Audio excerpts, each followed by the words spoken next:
En esta mañana vamos a hablar sobre la iglesia también, la importancia que tiene la iglesia en estos tiempos. Cuando escuchas la palabra iglesia, ¿qué piensas en tu corazón o en tu mente? Cuando tú a un niño en los colegios le dices que dibuje una iglesia, ¿qué hace ese niño? Dibuja una casa y arriba ¿qué pone? Una cruz, ¿verdad? Entonces eso es ya como algo que ya todo el mundo sabe, todo el mundo hace, ¿verdad? La forma como se estila y la identificación pues que todos tienen en lo que significa o lo que es la iglesia, ¿verdad? Pero la palabra, cuando tú ves en la Biblia, la palabra iglesia viene de una palabra griega, eclesia. Eclesia que significa asamblea. En inglés, the call out ones, los llamados hacia afuera. O sea, la iglesia es una asamblea de creyentes, pero en el antiguo, o sea, antes de que se instaure la iglesia, en la época del Imperio Romano, existían también eclesias. Pero el concepto de eclesia antiguamente no era un concepto religioso como lo que conocemos hoy día. Eclesia era los llamados, los convocados, la asamblea de personas que tenía por objetivo, o sea, venía una persona, un representante del emperador y los convocaba y dentro de esa asamblea ellos escuchaban la voluntad del emperador y se aseguraban de que la voluntad del emperador se cumpliera. O sea, la voluntad del emperador era proclamada y todos los oyentes luego tenían que aplicar o llevar o ejecutar la voluntad del emperador en su entorno. Pero como les dije, esto no tenía un concepto religioso como el que conocemos hoy.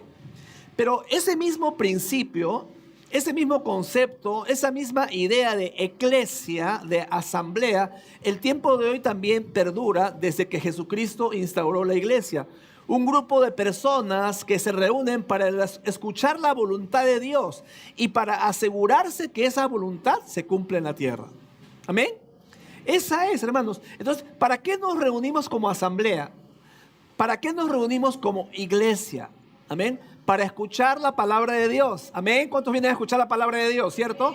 Y para asegurarnos de que esa palabra, esa voluntad de Dios se cumpla dentro de la sociedad.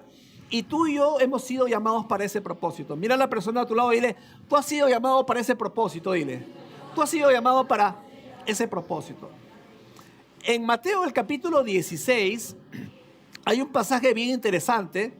Esto fue más o menos unos 6 meses antes de que Jesucristo sea crucificado. Y él fue a la región de Cesarea de Filipo. Y mira lo que dice, ¿ah? Viniendo Jesús a la región de Cesarea de Filipo, le preguntó a sus discípulos diciendo, ¿quién dicen los hombres que es el Hijo del Hombre? Ellos dijeron, unos Juan el Bautista, otros Elías y otros Jeremías o alguno de los profetas. Él les dijo, ¿y vosotros quién decís que soy yo? Respondiendo Simón Pedro dijo, tú eres el Cristo, el Hijo del Dios viviente. Entonces le respondió Jesús, bienaventurado eres Simón, hijo de Jonás, porque no te lo reveló carne ni sangre, sino mi Padre que está en los cielos. Y yo también te digo que tú eres Pedro, y sobre esta roca edificaré mi iglesia, y las puertas del Hades no prevalecerán contra ella. Ahora, cuando Jesús dijo que iba a edificar su iglesia, ¿a qué se estaba refiriendo? ¿Acaso Jesús se estaba refiriendo a que los creyentes se van a reunir a las 11 de la mañana, a las 7 de la noche, los domingos, los jueves a las 7:30 de la noche? O sea, ¿se estaba refiriendo Jesús a eso? Se van a reunir para cantar 4 canciones, para levantar sus manos, para escuchar a un excelente orador, un pastor bajito, blanquiñoso, pero bien chévere. A eso se refería la Biblia. O sea, ¿qué cosa Jesús quiso decir cuando dijo que iba a edificar su iglesia? ¿Acaso se refiere al local? ¿Se refiere a los programas? ¿Se refieren a lo que hacemos? ¿Se refiere a la estructura física? ¿Qué cosa Jesús dijo cuando dijo voy a edificar Mi iglesia, Jesús no tenía en mente lo que nosotros tenemos en mente. Porque muchas veces nosotros nos desenfocamos a qué cosa se refería Jesús cuando iba a edificar su iglesia. Por eso el título de esta mañana es Definiendo la iglesia. Amén. Definiendo la iglesia. La iglesia primitiva tenía una urgencia, tenía una pasión, tenía un deseo ardiente de lo que habían recibido. Ahora ellos iban a compartirlo. Ellos no se iban a quedar con lo que habían recibido. Ir al mundo, proclamar el evangelio de Jesucristo, ser una influencia con el evangelio de Dios para las personas que estaban en necesidad. Con todo lo que ellos tenían contacto, con cualquier tipo de personas, con cualquier tipo de ideología, con cualquier tipo de raza, con cualquier tipo de orientación política, etcétera, ellos tenían esa urgencia, esa necesidad, esa pasión y ese deseo ardiente para poder influenciar en su entorno. Es más, la historia nos enseña de que la iglesia contribuyó enormemente a la caída del Imperio Romano. Hemos explicado también bastante sobre estos temas anteriormente. Entonces, la vida de la iglesia estaba caracterizada por el gozo, tenían convicciones profundas. Algo había pasado dentro de ellos. ¿Cuántos de ustedes pueden decir, algo ha pasado en mi interior? Levanten su mano. Amén. Algo ha pasado en mi interior. Hay un antes y hay un después. Y la mayor efectividad de la iglesia estaba determinada, ¿saben qué? Por la movilización de gente voluntaria, como ustedes, como todos nosotros. Gente que de su tiempo viene a servir al Señor, gente que de su tiempo se involucra en hacer lo que puedan hacer, gente que de sus recursos le dan a Dios, gente que de sus talentos se involucran para ver qué pueden hacer, cómo pueden ayudar para hacer más efectiva la obra de Dios. Pero hermanos, el crecimiento de la iglesia primitiva se determinó porque entendieron que ellos tenían un rol muy importante dentro del plan de Dios. Amén. Es el plan de Dios en sus vidas. No tenían edificios, no tenían locales. Se juntaban para escuchar a los apóstoles. Adoraban a Dios, oraban, comían juntos, daban ofrendas. No sabemos el estilo de música, no sabemos si son 3 cuartos o 4 cuartos, no sabemos si era en clave de do o en clave de sol. La Biblia no habla de ninguna de estas cosas. No sabemos cuánto tiempo duraban las canciones, no sabemos si todo el tiempo estaban sentados, o si se arrodillaban, o si lloraban, o si clamaban, pero algo sí sabemos en Hechos 2, que dice cómo era la iglesia. Miren, Hechos 2:42, luego dice, perseveraban en la doctrina de los apóstoles, en la comunión unos con otros, en el partimiento del pan y en las oraciones. Versículo 44. Todos los que habían creído estaban juntos y tenían en común todas las cosas. Y es más, dice, vendían sus propiedades y sus bienes y los repartían a todos según la necesidad de cada uno. Y perseverando unánimes cada día en el templo, partiendo el pan en las casas, comían juntos con alegría y sencillez de corazón, alabando a Dios, y esta frase clave, y teniendo favor con todo el pueblo. Y el Señor añadía cada día a la iglesia los que habían de ser salvos. Quiero resaltar el versículo 47, esa frase, teniendo favor con todo el pueblo. Hay una traducción en inglés, The Message, el mensaje dice, a la gente le gustaba lo que veía. La gente veía a la iglesia y le gustaba cómo era la iglesia. Dijimos hace un momento de que la iglesia tenía una pasión por ir al mundo y transformar al mundo con el poder de Dios. Pero resulta que en este tiempo nos hemos descuidado un poco y nuestra tendencia como iglesia es que nos movemos de afuera hacia adentro. Ahora, en este tiempo, los creyentes nos preocupamos por nosotros mismos. Esta es una tendencia humanista, una tendencia secular. No es una tendencia de un hijo de Dios. Esta no es una tendencia que debe existir en el reino de Dios acá en la tierra. Es una tendencia, como les digo, humanista que se centra en el yo. Yo necesito, yo quiero, a mí me falta. Por eso lo que en este tiempo el error de muchos predicadores es decirle a la gente lo que le guste escuchar. Ven a Cristo para que seas sano, ven a Cristo para que seas salvo, ven a Cristo para que te provea. Es como que Dios o Cristo es una máquina expendedora. Tú pones una moneda y según lo que necesites aprietas el botón, ¡pluc! Inmediatamente viene la lámpara del genio para suplir todas tus necesidades. Entonces, en este tiempo, el error de la iglesia es que nos hemos movido de afuera hacia adentro, preocupados, ensimismados, cabizbajos, meditabundos con nuestros problemas. Estoy cargado, estoy confundido, estoy desesperado, estoy deprimido. Todo yo, y no nos damos cuenta que afuera hay un mundo que necesita de Cristo. Y tú tienes la respuesta. ¿Cuántos tienen la respuesta en Cristo Jesús? Levanten su mano. Nosotros no somos la solución, pero tenemos la solución. Y hay mucha gente afuera que no sabe qué hacer con sus problemas. O sea, nosotros, hermanos queridos, no estamos comisionados a estar en las cuatro paredes con la cantidad de personas que acá somos. Nosotros estamos comisionados para la sociedad, amén. Estamos comisionados para la comunidad, a los que están en la calle, en la universidad, en el hospital, a donde puedan y a donde deban ir, hermanos. O sea, somos responsables por alcanzar a las personas y servirlas y llegar con el evangelio de salvación. O sea, la iglesia debería ser ese conjunto de personas, esa comunidad de creyentes que da soluciones significativas para los problemas complejos que hay en la sociedad.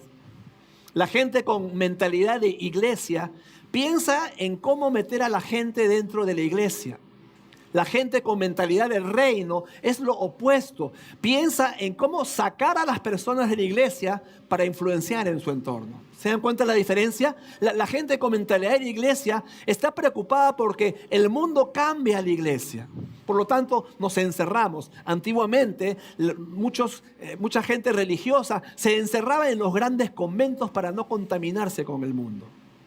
Pero la gente con mentalidad de reino más bien trabaja y sale afuera para que sea de influencia y de cambio para la sociedad. Amén. Entonces tenemos que ser personas creyentes con mentalidad de reino que buscan cómo alcanzar a la gente y cómo transformarla con el poder de Dios.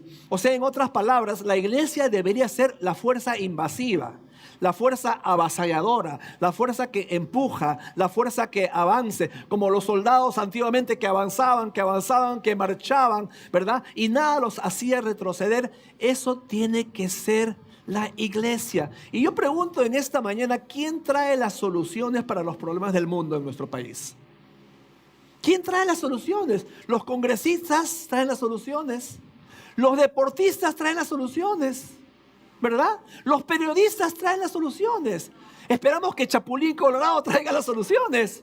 ¿Quién trae las soluciones a los problemas complejos que existen en nuestra sociedad, hermanos? Hace pocos días, ¿verdad? Todos vimos con extrañeza, con bastante dolor y sorpresa cómo un expresidente de la República Peruana se suicidó de una manera trágica.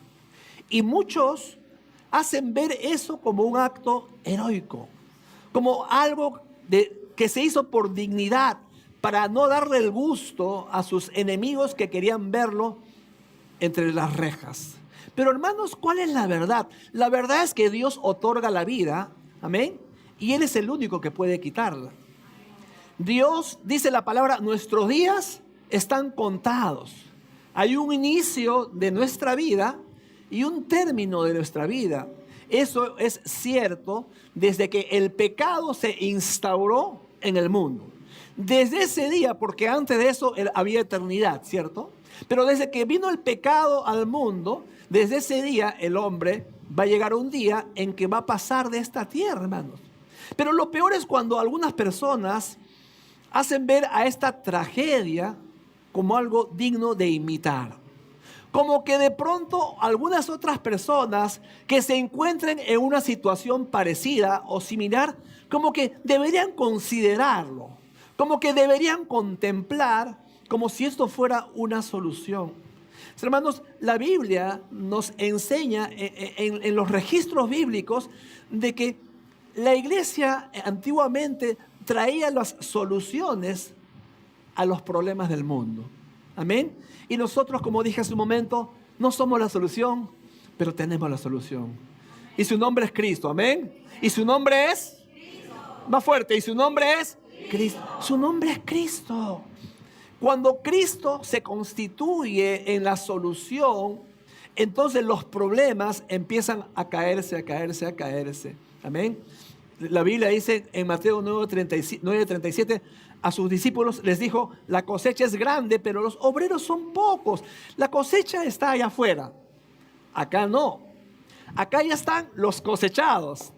Amén. Nosotros somos lo que el Señor ha recogido en sus graneros, nosotros somos los cosechados. Pero allá afuera, dice la palabra, alza tus ojos, porque los campos están blancos para la siega, para la cosecha.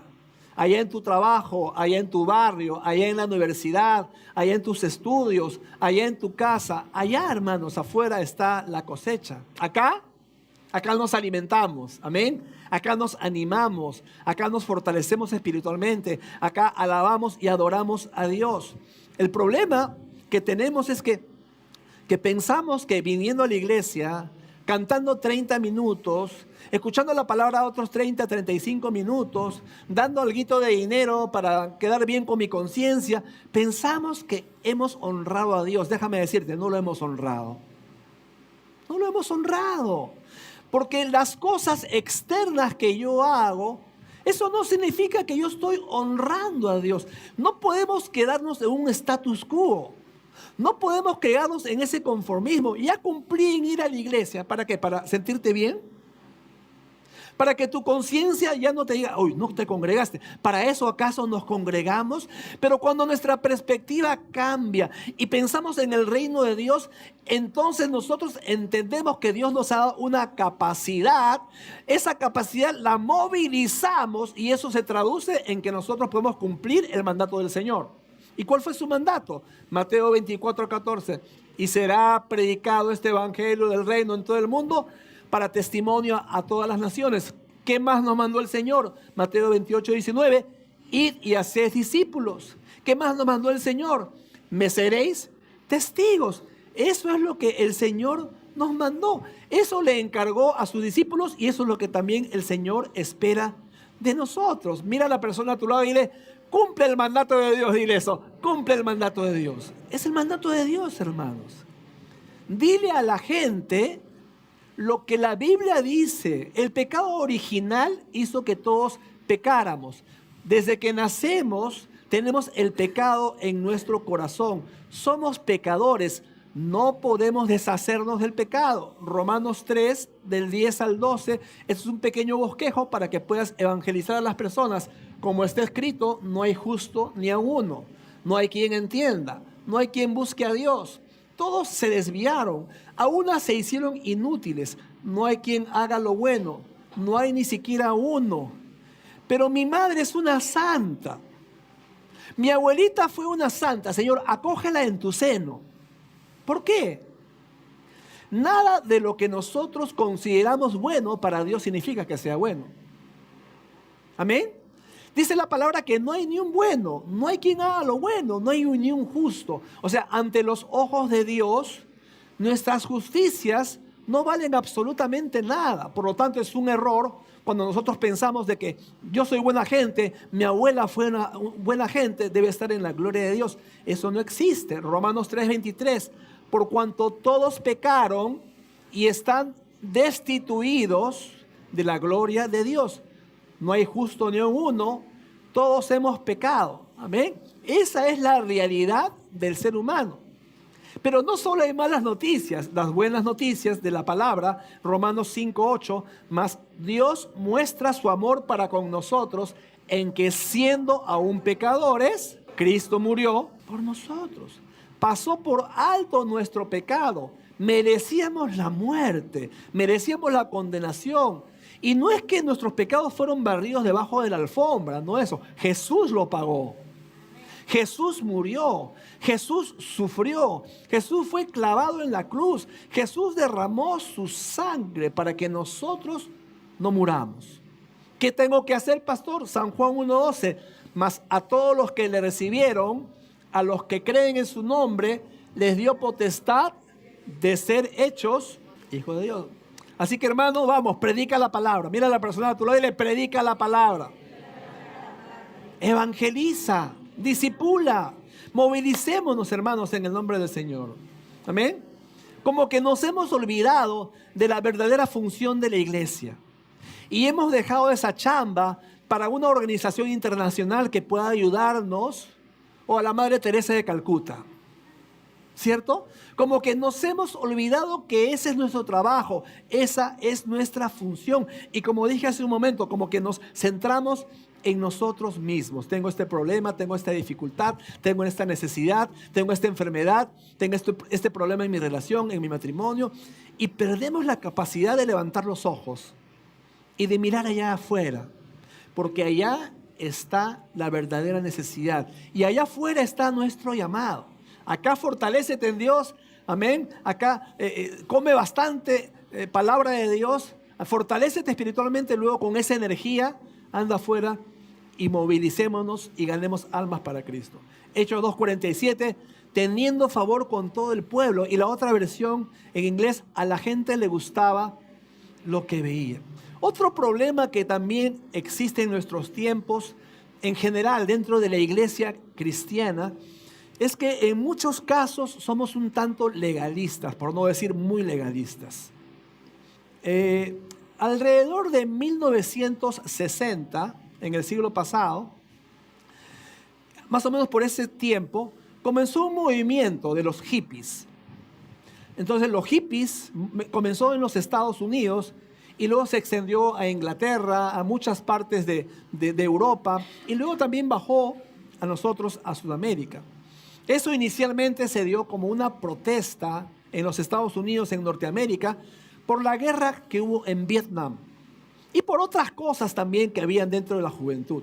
Entonces, en ese tiempo, pues los hippies se iban de sus casas, se juntaban en grupos de 15, de 20, de 30 personas en casas como esta, por ejemplo, en lugares como estos, donde se dormían en el piso, donde hombres y mujeres ahí vivían juntos, donde tenían una tipo subcultura, donde había mucha promiscuidad, mucho libertinaje, se los consideraba desadaptados sociales, rebeldes sin causa. Pero ¿saben qué? Algunas personas vieron en ellos la necesidad de alcanzarlos con el evangelio también. Y se les empezó a predicar a los jóvenes hippies, llenos de tatuajes, con sus aretes, lo cual era algo inusual para la sociedad en ese entonces. Muchos de esos hippies, amén, fueron a las iglesias y ellos entregaron sus vidas a Dios. Y muchos de ellos lograron hacer grandes cosas para Dios con llamados extraordinarios a nivel de los Estados Unidos y también a nivel internacional, con grandes ministerios. Hermanos, y tenemos que aprender nosotros a recibir a las personas tal y como son, porque a veces somos muy legalistas. Muchas veces queremos vestir a las personas de cierta forma, queremos que hablen de cierta forma, queremos nos fijamos en las cosas externas. Queremos que canten este tipo de música y ese otro tipo de música está vedado. Y nos olvidamos que lo primero que ve Dios es el corazón de la gente. Si el corazón no es cambiado, lo externo no va a ser cambiado. Y el error de muchos legalistas es que quieren cambiar lo externo y no se preocupan por el corazón de las personas. Los fariseos se vestían muy bien, pero Jesús no los veía con agrado. Amén. ¿Por qué? Porque el corazón era lo más importante. O sea, Dios no pone el enfoque en lo que nosotros ponemos el enfoque.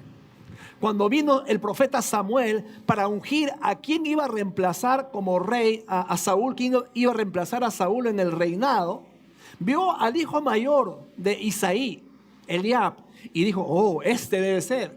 Y el Señor, ¿qué le dijo al profeta Samuel? No mires a su parecer, no mires a la altura, no mires a la belleza física, porque yo lo desecho. Porque el hombre mira lo que está delante de sus ojos, pero Jehová mira el corazón.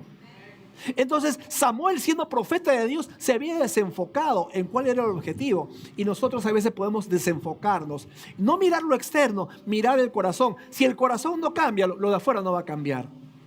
Pero cuando el evangelio viene al corazón, la persona poco a poco empieza a ser transformada. La iglesia debería ser el lugar donde la gente de la iglesia responde, amén, al amor de Dios que tiene en su corazón, a la necesidad que tiene en su entorno. Y que puede decir a la gente, amén, ven a mi iglesia, yo te predico el evangelio, Cristo cambió mi vida. Esta es la iglesia perfecta para gente imperfecta, pero ven, no te preocupes. La iglesia debería ser el lugar donde adoramos a Dios, amén, donde lo alabamos, donde le damos gloria, honra, donde puedes levantar tus manos, arrodillarte, cantar, gritar, saltar de júbilo y alegrarte por las cosas que Dios ha hecho en tu vida, amén. La iglesia debería ser ese lugar donde las mujeres pueden vestirse, si quieren con falda, si quieren con pantalón, siempre y cuando sea decentemente. Amén. Pero no que tienes que ser así, que tienes que ser allá, que no puedes usar maquillaje. O sea, mientras todo sea con decencia, amén. Mientras todo sea con decencia, hombres y mujeres, amén. Siéntete libre en el nombre del Señor, amén. Los sistemas, los métodos, las presentaciones y las reglas no deberían ser para herir a las personas ni para manipularlas, sino para ayudarlas en el cambio, para ayudarlas y traer bendición para sus vidas. Amén. Y Cristo siempre puso por delante el corazón de las personas antes que los métodos o las normas o los estilos. ¿Y cuál es el peligro, hermanos? El peligro es que si ponemos por delante los métodos, los estilos y los programas o aún la vestimenta, nos podemos convertir en religión. Y nos volvemos totalmente irrelevantes porque los fariseos hacían eso. Y los fariseos se fijaban, como dije, en todo lo externo. Y Jesús, ¿qué les dijo a ellos? A esos fariseos que se preocupaban por la dogma, por la forma, porque tenía que lavarse la mano de cierta forma y porque tenía que hacer cual y tal rito. Jesús les dijo sepulcros blanqueados. Tira de hipócritas, les dijo. O sea, Jesús fue muy duro contra aquellos que se fijaban en las cosas externas, en las formas, y no se fijaban en lo más profundo, en lo que el corazón tenía que ser cambiado. Mateo 16:18 nuevamente dice, y yo también te digo, Jesús hablando, que tú eres Pedro, y sobre esta roca edificaré mi iglesia, y las puertas del Hades no prevalecerán contra ella. 4 cosas que Jesús define. Amén. 4 cosas que Jesús define rapidito para ir terminando. Número 1, Jesús establece la propiedad de la iglesia. Número 1, Jesús establece la propiedad de la iglesia. Dice, edificaré mi iglesia. ¿De quién es la iglesia? Yo pregunto. La iglesia no es del pastor, la iglesia no es tuya, la iglesia no es mía, la iglesia no es de ninguna denominación, la iglesia le pertenece a Cristo. Amén. La iglesia le pertenece a Cristo. Hechos 20:28 dice, por tanto, mirad por vosotros y por todo el rebaño en que el Espíritu os ha puesto por obispos para apacentar la iglesia del Señor, la cual Él ganó por su propia sangre. Amén. Dice, edificaré mi iglesia. Él es el propietario de la iglesia. Número 2, Jesús también describe quién es el creador de la iglesia. ¿Quién es el creador de la iglesia? Dice, edificaré mi iglesia. La iglesia no se edifica con el ingenio humano. La iglesia no se edifica con planos, con arquitectos, con ingenieros. La iglesia no va a ser edificada por personas empresarias con mucho dinero que van a invertir en un local o en un edificio. La iglesia, hermanos, es edificada por el Espíritu Santo de Dios, obrando en el corazón del creyente. Y ese creyente empieza a echar raíces y eso constituye la edificación de la iglesia. El Salmo 127 en el versículo 1 dice, si Jehová no edificare la casa, en vano trabajan los que le edifican. O sea, si Jesús no edifica la iglesia muere. En cualquier lugar del mundo, si Cristo no está delante y si Cristo no es el arquitecto, la iglesia está destinada a morir. Entonces, número 1, Jesús establece la propiedad de la iglesia. Número 2, Jesús también describe quién es el creador de la iglesia. Número 3, Jesús también clarifica el fundamento de la iglesia. Dice, sobre esta roca, no sobre Pedro. Porque muchos piensan de que Pedro o la roca es Pedro. No es así. Amén. Sobre esta roca, ¿sobre qué roca? Sobre la declaración de lo que Pedro dijo, sobre la verdad, sobre el fundamento de que Jesús es el Mesías, el Hijo del Dios viviente. Jesús dijo, sobre esta verdad, sobre lo que tú, Pedro, has declarado, sobre eso voy a edificar mi iglesia. Entonces, Cristo establece, amén, el fundamento de la iglesia, no sobre lo que dijo un buen hombre, no solo lo que dijo un profeta, no solo lo que dijo un hombre sabio, un buen maestro, sino sobre el fundamento de Dios hecho hombre. Sobre el fundamento de que Jesús murió en una muerte sustitutoria por nosotras. Sobre la verdad de que Cristo murió, resucitó, está sentado a la diestra de Dios. Sobre esa verdad, Jesús edifica la iglesia. Él es el fundamento de la iglesia. ¿Amén? La iglesia no está fundamentada sobre lo que a ti o a mí me gusta. Amén. La iglesia no está edificada sobre caprichos egoístas. La iglesia no se edifica basado en egos, en logos. No tiene nada que ver. La iglesia está fundada sobre quién es Jesús y sobre lo que Él hizo por nosotros. Yo creo en la sanidad, pero eso no es el fundamento de la iglesia. Yo creo en los milagros de Dios, pero eso no es el fundamento de la iglesia. Yo creo en la profecía, pero eso no es el fundamento de la iglesia. Yo creo en los dones, pero ese no es el fundamento de la iglesia. 1 Corintios 3:11 dice, porque nadie puede poner otro fundamento que el que está puesto, el cual es Jesucristo. Nadie puede poner otro fundamento, hermanos. Jesucristo es el fundamento de la iglesia. Y ustedes saben que el fundamento es lo más importante, es lo vital para la construcción de una edificación. Por lo tanto, Cristo es el fundamento de esa iglesia. Entonces, número 1, Jesús establece la propiedad de la iglesia. Número 2, Jesús describe quién es el creador de la iglesia. Número 3, Jesús clarifica el fundamento de la iglesia. Y número 4, Jesús identifica la durabilidad de la iglesia. Dice, y las puertas del Hades o del infierno no prevalecerán contra ella. Acá habla del infierno, del Hades, como que tiene una gran puerta. En inglés, gates, portones, grandes puertas. Pero una puerta es para, te conlleva a salir o entrar, ¿cierto? Pero esta puerta, este portón al cual se está refiriendo Jesucristo, es más bien para asegurarse que los que están adentro no puedan salir. Como una cárcel. Vas a entrar, pero te aseguro que no vas a salir. Entonces, las puertas de la cárcel son para asegurarte de que no puedas salir, para mantenerte adentro en medio de una cárcel, en medio de barrotes. O sea, para asegurarse que los presos se queden adentro. En la traducción de la Nueva Versión Internacional dice, las puertas del reino de la muerte. O sea, las puertas de las tinieblas, las puertas del reino de la muerte, las puertas del reino de Satanás, es para asegurarse que los que están adentro queden cautivos, queden esclavizados y no puedan conocer la verdad del Señor.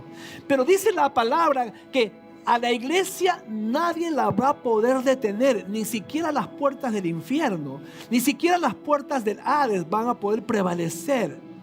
Y por más que el infierno trate de retener a los que están dentro, cuando viene la iglesia, que eres tú y yo, vamos a conllevar para que predicando esa verdad del evangelio, ese infierno podamos arrebatar las almas para llevarlas a la presencia de Dios. Y ese es tu llamado, y ese es mi llamado. El reino de las tinieblas tiene detrás suyo grandes portones, gente encarcelada, Y tú ves en la calle gente en las drogas, gente en el alcohol, gente en la delincuencia, gente en las perversiones, en la promiscuidad. Gente que no sabe qué hacer y está a gritos buscando, por favor, ayúdeme. Y tú y yo tenemos la respuesta. Esa gente está encarcelada.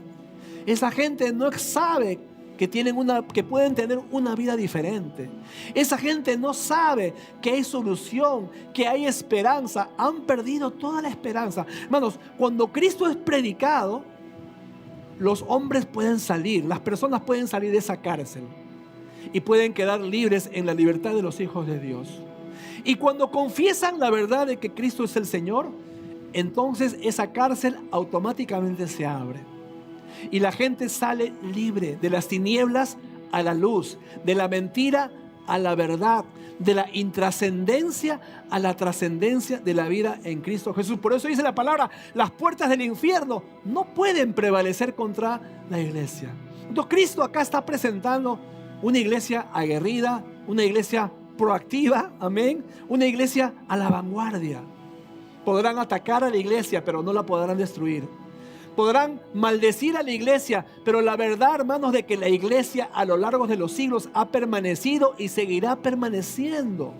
Amén. Porque Jesucristo dijo que nadie iba a poder contra la iglesia. Quiero que por favor se pongan de pie en esta mañana.